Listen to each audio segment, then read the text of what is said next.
સરકાર દ્વારા જનરક્ષકની પરીક્ષા લેવાઈ, પરંતુ હજુ સુધી ભરતી કરવામાં નથી આવી અને 108નું જે ગોડાઉન આવેલું છે તેમાં જનરક્ષક વેન જે છે તે ધૂળ ખાઈ રહી છે.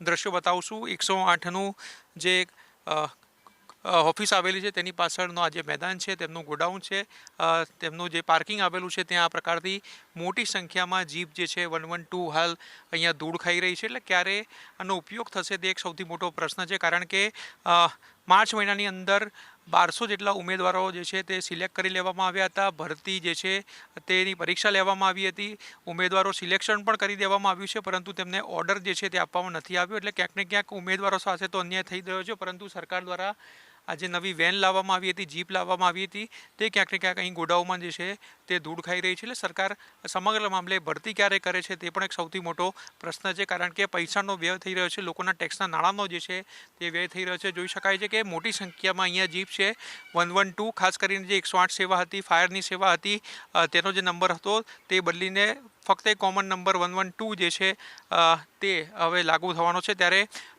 આની પાયલોટો જે છે તેની પરીક્ષા પણ લેવામાં આવી છે તેનું, પરંતુ જે છે તે વર્ક ઓર્ડર જે છે તે હજુ આપવામાં નથી આવ્યો, અને કારણે જે પાયલોટો જે છે તેમાં રોષ જોવા મળી રહ્યો છે. ત્યારે હવે જોવાનું એ રહે છે કે પાયલોટોને જે છે તે ક્યારે વર્ક ઓર્ડર મળે છે અને આ જીપ જે અહીંયા ધૂળ ખાઈ રહી છે તે ક્યારે લોકોના મદદમાં કામ આવે છે.